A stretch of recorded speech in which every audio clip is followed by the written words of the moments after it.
Hello welcome back. Hope you all are fine. ഇന്ന് നമ്മൾ discuss ചെയ്യാൻ പോകുന്നത് കാലിക്കറ്റ് യൂണിവേഴ്സിറ്റിയുടെ കീഴിലുള്ള MA ഇംഗ്ലീഷ് ലിറ്ററേച്ചർ സ്റ്റുഡൻസിൻ്റെ first semester Indian literature in English എന്ന പേപ്പറിൽ നിന്ന് ദ ഒബിച്ചുറി എന്ന പോയമാണ് written by AK Ramanujan. The poem Obituary is written by AK Ramanujan. Obituary means a notice of death in a newspaper including a brief biography. എന്താണ് ഒബിച്ചുറി എന്ന് പറയുന്നത്? ചരമവാർത്ത. The poem is written on the death of his father. The poet explains how his father's death has affected his family. The son is the speaker of the poem. നമ്മുടെ ഈ പോയമിലെ speaker എന്ന് പറയുന്നത് ഒരു മകനാണ്. തൻ്റെ അച്ഛൻ്റെ മരണം എങ്ങനെയാണ് തന്നെയും തൻ്റെ ഫാമിലിയെയും എഫക്റ്റ് ചെയ്തത് എന്നൊരു എക്സ്പ്ലനേഷനാണ് ഈ ഒരു പോയം എന്ന് പറയുന്നത്. Written in first person and obituary published in 1971. ഈ പോയമിൻ്റെ സ്ട്രക്ചർ എന്ന് പറയുന്നത് 8 സ്റ്റാൻസസ് ഉണ്ട്. ഓരോ സ്റ്റാൻസയിലും 7 ലൈൻസ് ഉണ്ട്. 8 stanzas of 7 lines each. There is no rhyme scheme. ഈ പോയം നിങ്ങൾ നോക്കുകയാണെങ്കിൽ നിങ്ങൾക്കൊരു റൈം സ്കീം കാണാൻ സാധിക്കുന്നില്ല. ഇനി ഒരു പോയമിൻ്റെ ടോൺ എന്ന് പറയുന്നത് മോക്ക് ഐറോണിക് ആണ്. ദാറ്റ് മീൻസ് പരിഹാസം. പോയം നോക്കൂ. Father, when he passed on, left dust on a table of purpose, left debts and daughters, a bedwetting grandson, named by the toss of a coin after him. ഇതാണ് നമ്മുടെ first stanza എന്ന് പറയുന്നത്. ഈ ഒരു stanza വായിക്കുമ്പോൾ തന്നെ നമുക്ക് മനസ്സിലാകും നമ്മുടെ സ്പീക്കറിന് തൻ്റെ അച്ഛൻ മരിച്ചിട്ട് പ്രത്യേകിച്ചൊരു ഇമോഷൻസ് ഒന്നും ഇല്ല.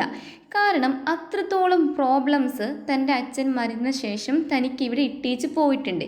തനിക്കിവിടെ ഒരുപാട് കാര്യങ്ങൾ ചെയ്യാൻ അവശേഷിപ്പിച്ചിട്ടുണ്ട്. ആ ഒരു കാര്യങ്ങൾ ഈ ഒരു ഫസ്റ്റ് ലൈൻ തന്നെ നമുക്ക് മനസ്സിലാകും. ആസ് എ ലെഗസി എന്നുള്ള രീതിയിൽ തൻ്റെ അച്ഛൻ്റെ മരണശേഷം തനിക്കിവിടെ ഇട്ടേച്ച് പോയിട്ടുള്ള പ്രോബ്ലംസിൻ്റെ ഒരു എന്യൂമറേറ്റ് ഒരു കണക്കെടുപ്പെടുത്തിയിട്ട് ഒരു ലിസ്റ്റ് തയ്യാറാക്കുകയാണ് ഇവിടെ ചെയ്യുന്നത്. The opening lines enumerate the list of the things the father left behind as legacy. ഇനി നോക്കൂ, പോയിട്ട് പറയുകയാണ് തൻ്റെ അച്ഛൻ മരണപ്പെട്ട സമയത്ത് തനിക്ക് വേണ്ടി തൻ്റെ ഫാമിലിക്ക് വേണ്ടി പ്രത്യേകിച്ചൊന്നും ചെയ്തു വെച്ചിട്ടില്ല. പക്ഷേ കുറച്ച് പ്രോബ്ലംസ് അവിടെ ഉണ്ട്. എന്താണ്? Like dust on A table of purpose, debts കടബാധ്യത, അൺമാരീഡ് ഡോട്ടേഴ്സ് വിവാഹം കഴിക്കാത്ത മക്കളുണ്ട്, എ ബെഡ് വെറ്റിംഗ് ഗ്രാൻഡ്സൺ ഒരു കുഞ്ഞു കുട്ടിയുണ്ട്, whose name is a little bit similar to his father's name. തൻ്റെ അച്ഛൻ്റെ നെയിമുമായിട്ട് ചെറിയൊരു രീതിയിൽ സിമിലർ ആയിട്ടുള്ള സാമ്യത തോന്നിപ്പിക്കുന്ന ഒരു ഗ്രാൻഡ് സൺ ഉണ്ട്. അപ്പോൾ നമുക്ക് എങ്ങനെ പറയാം? He has to pay the depts of his father, he has to marry off his sister and also has to take care of a young child who urinates in the bed. നമ്മുടെ ഇന്ത്യയിൽ അല്ലെങ്കിൽ കേരളത്തിലൊക്കെ ഒരു മകൾ എന്ന് പറയുന്നത് അല്ലെങ്കിൽ പെൺമക്കൾ എന്ന് പറയുന്നത് ഒരു ബേർഡനായിട്ട് കാണപ്പെടുന്നൊരു സമൂഹമാണ് നമുക്കുള്ളത്. കാരണം പാരൻസ് അത് ഉറപ്പുവരുത്തുന്നത് ഒരു മാരിങ് ദം ഓഫ് അവർ വിവാഹം കഴിപ്പിച്ച് അയക്കുക എന്ന് പറയുന്നത് ഒരു ഗ്രേറ്റ് റെസ്പോൺസിബിലിറ്റി ആയിട്ട് ആണ് കണക്കാക്കുന്നത്. അതുമാത്രമല്ല അവർ വിവാഹം കഴിപ്പിച്ച് വിടുന്ന സമയത്ത് അവരുടെ സ്റ്റാറ്റസിന് സ്യൂട്ടായിട്ടുള്ള ഡൗറി സ്ത്രീധനം കൊടുത്തു വിടണം. അതൊക്കെ നോക്കുമ്പോൾ ഒരു അൺമാരീഡ് ആയിട്ടുള്ള ഡോക്ടർ അല്ലെങ്കിൽ അൺമാരീഡ് ആയിട്ടുള്ള സിസ്റ്റർ എപ്പോഴും ഒന്നുകിൽ പിതാവിന് അല്ലെങ്കിൽ പിതാവിൻ്റെ മരണശേഷമാണെങ്കിൽ അവരുടെ മകന് അതൊരു ബേർഡനായിട്ട് മാറുകയാണ്. അതാണ് നമ്മുടെ സമൂഹത്തിൻ്റെ കാഴ്ചപ്പാട് എന്ന് പറയുന്നത്. അതുകൊണ്ടാണ് ഈ ഒരു പോയമിലെ ഈ ഒരു ഫസ്റ്റ് സ്റ്റാൻസിൽ തന്നെ ഡോക്ടർ എന്ന് പറയുന്നത് തൻ്റെ അച്ഛൻ തനിക്കിവിടെ ഇട്ടേച്ച് പോയിട്ടുള്ള ഒരു പ്രോബ്ലമാണ് എന്നിവിടെ എടുത്തു പറയാൻ കാരണം. And the lines also show the culture of a typical Indian family which is patriarchal in nature. Neither the mother of the poet nor his sister are earning, as the poet is now the eldest male in the family. All the duties are bestowed on him. Second stanza നോക്കൂ. A house that leaned slowly through our growing years on a bent coconut tree in the yard. Being the burning type, he burned properly at the cremation. എന്താണ് ഈ ഒരു സ്റ്റാൻസയിൽ നിന്ന് മനസ്സിലാകുന്നത്? നമ്മുടെ speaker ഇപ്പോഴും പറയുകയാണ് തൻ്റെ അച്ഛന് തനിക്ക് വേണ്ടിയിട്ട് തൻ്റെ ഫാമിലിക്ക് വേണ്ടി വിട്ടേച്ചു പോയ ഒരു കാര്യമാണ് വീട്, തങ്ങളുടെ വീട്. ആ വീട്ടിലാണ് നമ്മുടെ നെരേറ്ററൊക്കെ വളർന്നു വരുന്നത്. ഈ ഒരു വീടിൻ്റെ ഇപ്പോഴത്തെ ഒരു കണ്ടീഷൻ എന്ന് പറയുന്നത് വളരെ പരിതാപകരമായിട്ടുള്ള ഒരു കണ്ടീഷനാണ്. എന്താണ് ആ വീടിൻ്റെ ഇപ്പോഴത്തെ അവസ്ഥ നോക്കൂ. A house that leaned slowly. ആ വീട് എന്ന് പറയുന്നത് ലീൻഡ് സ്ലോലി, മെല്ലെ മെല്ലെ ചെരിഞ്ഞുകൊണ്ടിരിക്കുകയാണ്. Through our growing years on a bent coconut tree in the yard. ഞങ്ങളുടെ മുറ്റത്ത് ഒരു കോക്കനട്ട് ട്രീ ഉണ്ട്. ഈ ഒരു കോക്കനട്ട് ട്രീ, തെങ്ങുണ്ട്. വർഷം വർഷം വളർന്നുകൊണ്ടിരിക്കുന്ന ഈ തെങ്ങിൻ്റെ മേലിൽ കൂടി ഓരോ ദിവസവും ഓരോ വർഷവുമായിട്ട് ചെരിഞ്ഞിങ്ങനെ വിരിക്കുകയാണ് ഞങ്ങളുടെ വീട് എന്ന് പറയുന്നത്. അതായത് എത്ര മനസ്സിലാക്കിയാൽ മതി, വളരെ ബാഡ് കണ്ടീഷനാണ് വീട്. ഇപ്പോൾ പൊളിയും എന്നുള്ള രീതിയിൽ നിൽക്കുന്ന ഒരു വീടാണ് തൻ്റെ അച്ഛൻ തങ്ങൾക്ക് വേണ്ടിയിട്ട് ഇവിടെ ഇട്ടേച്ച് പോയിട്ടുള്ളത്. ഈ ഒരു വീട് എന്നതുകൊണ്ട് ഉദ്ദേശിക്കുന്നത് തൻ്റെ ഫാദറിന് പരമ്പരാഗതമായിട്ട് കിട്ടിയിട്ടുള്ളൊരു വീട് തന്നെയാണ്. The lines means that they have inherited a house from his father which is leaning on a coconut tree and thus in bad condition. പക്ഷേ ഇതിപ്പോൾ നമുക്ക് സിമ്പിളായിട്ട് വായിക്കുമ്പോൾ കിട്ടുന്ന ഒരു മീനിങ് ആണ്. ഇനി ഇതിൻ്റെ കൂടെ നമുക്ക് വേറെ രീതിയിലും പറയാം. It may also signify that the family had to live a life of depending others. തങ്ങളുടെ വീട് നിൽക്കുന്നത് തെങ്ങിനെ ചാരിയിട്ടാണ്, തെങ്ങിനെ ഡിപ്പെൻഡ് ചെയ്തിട്ടാണ്. അതുപോലെ തന്നെ ഞങ്ങളുടെ ഫാമിലി എന്ന് പറയുന്നതും വേറെ ആരൊക്കെയോ ഡിപ്പെൻഡ് ചെയ്തിട്ട് കടം വാങ്ങിയിട്ടൊക്കെയാണ് ജീവിച്ചു പോകുന്നത് എന്നുള്ള മീനിങ്ങും നമുക്ക് ഈ ഒരു സ്റ്റാൻസയിൽ നിന്ന് നമുക്ക് കിട്ടും. എങ്ങനെ? As the way the house lean on the coconut tree. Okay ആണല്ലോ. ഇനി നെക്സ്റ്റ് ലൈൻസ് നോക്കൂ. Being the burning type, he burned properly at the cremation. എന്താണ് ഇവിടെ പറയുന്നത്? Burning type. നമുക്ക് വായിക്കുന്ന സമയത്ത് തോന്നും തൻ്റെ അച്ഛൻ, സ്പീക്കറിൻ്റെ അച്ഛൻ എന്ന് പറയുന്നത് പെട്ടെന്ന് ചൂടാകുന്ന ഒരു വ്യക്തി, ഒരു ബാഡ് ടെമ്പേർഡ്, ഒരു ഇംപാഷൻ്റ് ആയിട്ടുള്ള, തീരെ ക്ഷമയില്ലാത്ത, എല്ലാ കാര്യങ്ങൾക്കും എടുത്ത് ചാടി ചൂടാകുന്ന ഒരു വ്യക്തിയാണ് എന്നുള്ളൊരു മീനിങ് നമുക്കിതിൽ നിന്ന് വെക്കാം. അദ്ദേഹത്തിന് ഒരു കാരണവശാലും തൻ്റെ ഒരു ബിഹേവിയർ, തൻ്റെ സ്വഭാവം നല്ല രീതിയിൽ തന്നോടോ, അതായത് ആ സ്പീക്കറോടോ അല്ലെങ്കിൽ ആ ഫാമിലി മെമ്പേഴ്സിനോടോ ഒന്നും പ്രകടിപ്പിക്കാൻ കഴിയാത്തൊരു വ്യക്തിയായിരുന്നു തൻ്റെ അച്ഛൻ എന്നുള്ളൊരു മീനിങ് നമുക്ക് ഇവിടുന്ന് കിട്ടും. അല്ലെങ്കിൽ നമുക്ക് എങ്ങനെ പറയാം? സ്പീക്കറിൻ്റെ അച്ഛൻ എന്ന് പറയുന്നത് എല്ലാ ഡിഫിക്കൽറ്റീസും എല്ലാ ബുദ്ധിമുട്ടുകളും ആരെയും അറിയിക്കാതെ എല്ലാം ഉള്ളിലൊതുക്കി, എല്ലാ ബേണിങ്സും സൈലൻ്റായിട്ട് ഉള്ളിലൊതുക്കി എല്ലാം സഹിച്ചുകൊണ്ട് നടക്കുന്നൊരു അച്ഛനായിരുന്നു എന്നുള്ളൊരു മീനിങ്ങും കിട്ടും. പിന്നെ നമുക്ക് എന്താ പറയാം? ലാസ്റ്റ് നോക്കൂ. He burned properly at the cremation. Cremation എന്ന് പറയുമ്പോൾ ശവസംസ്കാരത്തിന് ആ സമയത്തും കത്തിക്കുക ആയിരിക്കുമല്ലോ. Being hot tempered he burned properly at the cremation. Okay, അപ്പോൾ ഇതാണ് സെക്കൻഡ് സ്റ്റാൻസ എന്ന് പറയുന്നത്. തേർഡ് സ്റ്റാൻസ നോക്കാം. തേർഡ് സ്റ്റാൻസ എന്ന് പറയുന്നത് സെക്കൻഡ് സ്റ്റാൻസയുടെ ലാസ്റ്റ് ലൈൻസിൻ്റെ തുടർച്ചയായിട്ട് വരും. സോ നമുക്കിവിടെ എന്ത് പറയാം? പോയറ്റിക് ഡിവൈസ് ആയിട്ടുള്ള എൻജാംമെൻറ്റ് യൂസ് ചെയ്തിട്ടുണ്ട്. നോക്കൂ. As before easily and at both ends left his eye coins in the ashes that didn't look one bit different. Several spinal disc rough some burned to coal for sons. ഇതാണ് നമ്മുടെ third stanza എന്ന് പറയുന്നത്. He is burned very easily from both sides. തൻ്റെ അച്ഛൻ നന്നായിട്ട് കത്തിക്കരഞ്ഞു പോയി. Except his eye coins. പക്ഷേ അദ്ദേഹത്തിന് ഐ കോയിൻസ്, കണ്ണുകൾ ഒഴികെ. Which didn't look one bit different even after burning. ശരീരം മൊത്തം കത്തിക്കരഞ്ഞിട്ട് പോലും ആ ഒരു ഐ കോയിൻസിന്, കണ്ണുകൾക്ക് ചെറിയ രീതിയിൽ പോലും വ്യത്യാസം വന്നിട്ടില്ല. And also several spinal discs, though some of them burnt to coal. And spinal ഡിസ്കിൻ്റെ ചില ഭാഗങ്ങളും കരിയാതെ നിൽക്കുന്നുണ്ട്. ഇവിടെ ഐ കോയിൻസ് എന്നുള്ള ടേം കണ്ടോ? ഇത് വളരെ ഇമ്പോർട്ടൻ്റ് ആണ്. ഇവിടെ ഉദ്ദേശിക്കുന്നത് coin either signifies his anger, his greed for money, or eyes that showed no emotion or no sentiments. എന്താണ് പറയുന്നത്? ഒന്നെങ്കിൽ അദ്ദേഹത്തിൻ്റെ കണ്ണുകൾ സൂചിപ്പിക്കുന്നത് അദ്ദേഹത്തിൻ്റെ ആങ്കർ, ദേഷ്യത്തെ ആയിരിക്കാം. അതല്ലെങ്കിൽ മണിയോടുള്ള, അതായത് ഗ്രീഡ് ഫോർ മണി, കാശിനോടുള്ള ഒരു ഗ്രീഡ്, ആർത്തി ആയിരിക്കാം. അതല്ലെങ്കിൽ തൻ്റെ മക്കളോടോ തൻ്റെ ഫാമിലി മെമ്പേഴ്സിനോടോ പ്രത്യേകിച്ചൊരു ഇമോഷൻസ് ഒരു സെൻറ്റിമെൻറ്റ്സും പ്രകടിപ്പിക്കാത്ത കണ്ണുകളെ ആയിരിക്കാം ഈ ഒരു ഐ കോയിൻസ് എന്നതുകൊണ്ട് ഉദ്ദേശിക്കുന്നത്. എന്തായാലും അതും കത്തിക്കരഞ്ഞിട്ടില്ല. പിന്നെ സ്പൈനൽ ഡിസ്കിൻ്റെ ചില ഭാഗങ്ങളും അവിടെ ബേൺ ചെയ്യാതെ അവശേഷിക്കുന്നുണ്ട്. This eyes and his spinal disc remain the same or has failed to burn properly even after the body is burned. ഇപ്പോൾ പറഞ്ഞ സെയിം കാര്യങ്ങളാണ്. His eyes appeared as coins in his funeral pyre. They appear as coin-like in their metallic stare. എന്താ പറയുന്നത്? അദ്ദേഹത്തിൻ്റെ കണ്ണുകൾ അവരുടെ ശവസംസ്കാര ചിതയിൽ നാണയങ്ങളായി പ്രത്യക്ഷപ്പെട്ടു. അതാണ് കോയിൻസ്, ഐ കോയിൻസ് എന്നതുകൊണ്ട് ഇവിടെ ഉദ്ദേശിക്കുന്നത്. അദ്ദേഹത്തിൻ്റെ ആ ഒരു ചിതയിൽ പൈർ PYRE ചിതയിൽ അദ്ദേഹത്തിൻ്റെ കണ്ണുകൾ ലൈക്ക് എ കോയിൻ ആയിട്ട് പ്രത്യക്ഷപ്പെട്ടു. അതാണ് നമ്മുടെ തേർഡ് സ്റ്റാൻസയെ കുറിച്ചിട്ട് പറയാനുള്ളത്. ഫോർത്ത് സ്റ്റാൻസ നോക്കൂ. To pick gingerly and throw as the priest said, facing east where 3 rivers met near the railway station. No long-standing headstone with his full name and 2 dates. ഈ ഒരു stanza തൊട്ട് മുമ്പിലുള്ള ലൈൻസിൻ്റെ ഒരു continuous ആയിട്ട് വരും. So we can say here that the poetic device is called എൻജാംമെൻറ്റ്.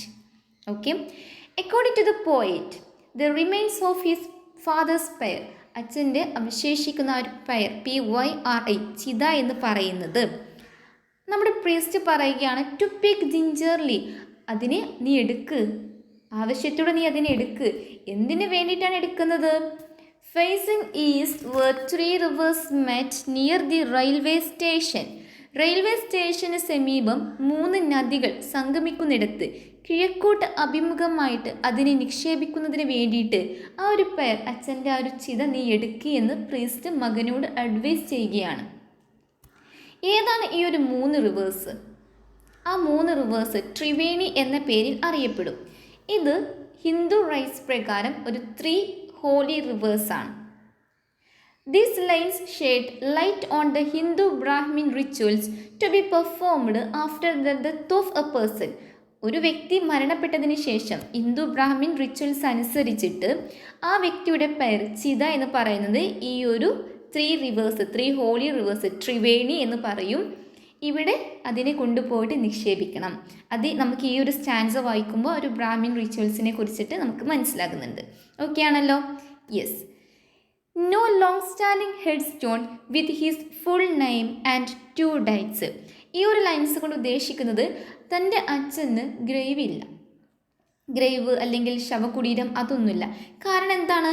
അദ്ദേഹത്തെ കത്തിച്ചിട്ടുണ്ട് അല്ലേ? അദ്ദേഹത്തിന് ആഷസ് റിമെയിൻസ് ആയി കിടക്കുന്ന ആ ഒരു പയറൊക്കെ ആ ഒരു റിവറിൽ ഒഴുകി പോയി. അതുകൊണ്ട് തന്നെ അദ്ദേഹത്തിന് ഗ്രേവ് ഇല്ല. His father has no grave with his full name.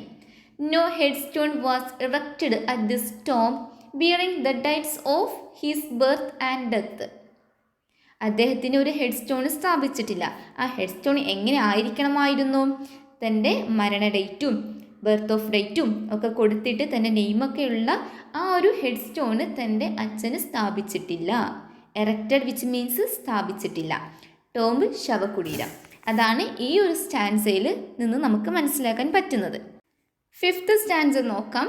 To hold in their parenthesis everything he didn't quite manage to do himself, like his Caesarean birth in a Brahmin ghetto and his death by heart failure in the fruit market. ഈ ഒരു 5th സ്റ്റാൻസയിൽ കൂടി തൻ്റെ അച്ഛൻ ഒരു incapable ആയിട്ടുള്ള, സ്വന്തമായിട്ട് ഒന്നും ചെയ്യാൻ കഴിയാത്തൊരു വ്യക്തിയായിരുന്നു എന്നാണ് സ്പീക്കർ പറയുന്നത്. കാരണം അദ്ദേഹത്തിൻ്റെ ജനനം അതൊരു സിസേറിയൻ ആയിരുന്നു. അദ്ദേഹത്തിൻ്റെ മരണം അതെന്താണ്?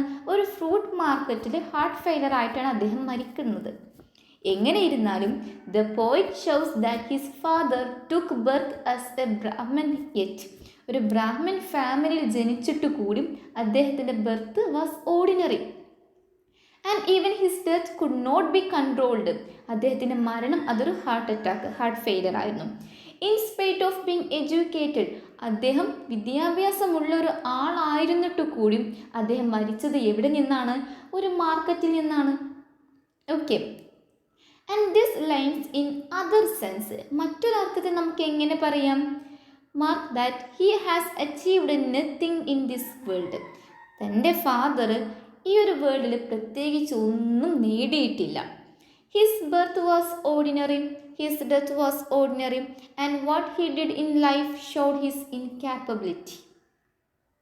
Simple places are again contrasted with the important events like birth and death. ലളിതമായിട്ടുള്ള സ്ഥലങ്ങൾ വീണ്ടും പ്രധാനപ്പെട്ട സംഭവങ്ങളുമായിട്ട് എങ്ങനെയാണ്?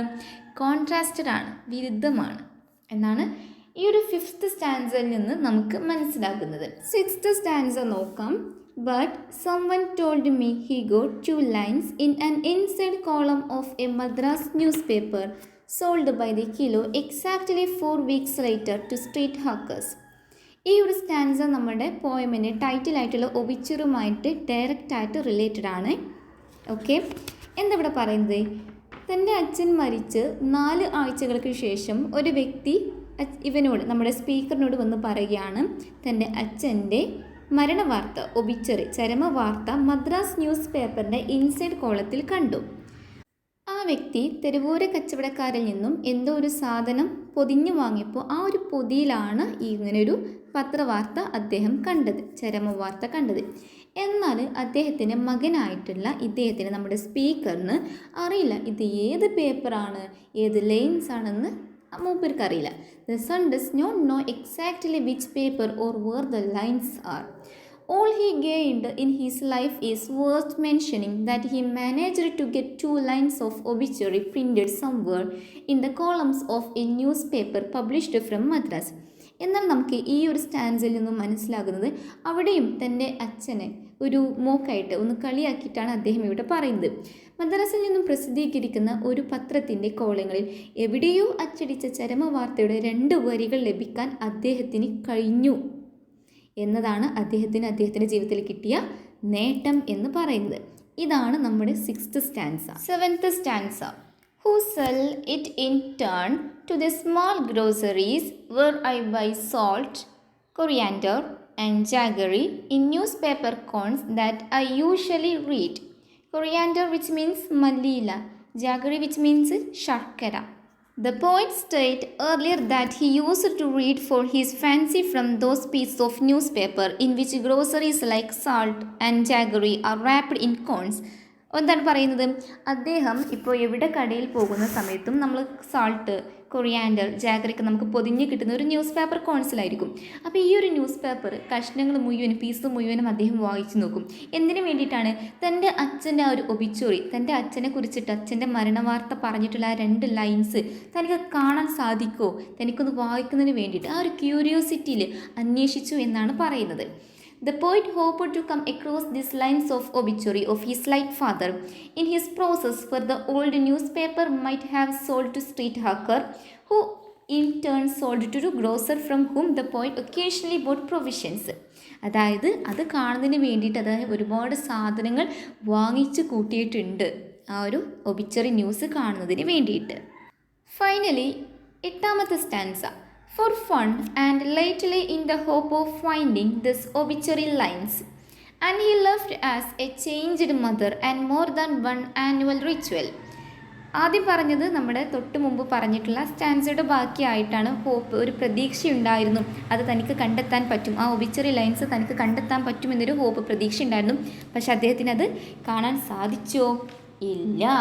The poet says that his father achieved nothing in this world except those 2 lines which were written in the newspaper he could never find out. അദ്ദേഹത്തിന് അത് കണ്ടെത്താനും സാധിച്ചിട്ടില്ല. പിന്നെ പറയുന്നത് തൻ്റെ അച്ഛൻ്റെ മരണശേഷം അച്ഛൻ പിന്നെ ബാക്കി വെച്ചിട്ട് പോയത് ഒരു ചേഞ്ച്ഡ് മദറിനെയാണ്. എന്താ പറയുന്നത്? Changed mother which means she remains sorrowful. അച്ഛൻ മരിച്ചതിന് ശേഷം എപ്പോഴും ദുഃഖിതയായിട്ടിരിക്കുന്ന ഒരു അമ്മയാണ് ഞങ്ങൾ കണ്ടിട്ടുള്ളത്. പിന്നെ ഒരു ആനുവൽ റിച്വൽ, അതായത് ഒരു വ്യക്തി മരിച്ചതിന് ശേഷം വർഷം നമ്മൾ ആണ്ട് കഴിക്കും, അതുപോലെ അതുമുണ്ട്. അത് രണ്ടുമാണ് അച്ഛൻ പിന്നെ ബാക്കി വെച്ചിട്ട് പോയത്.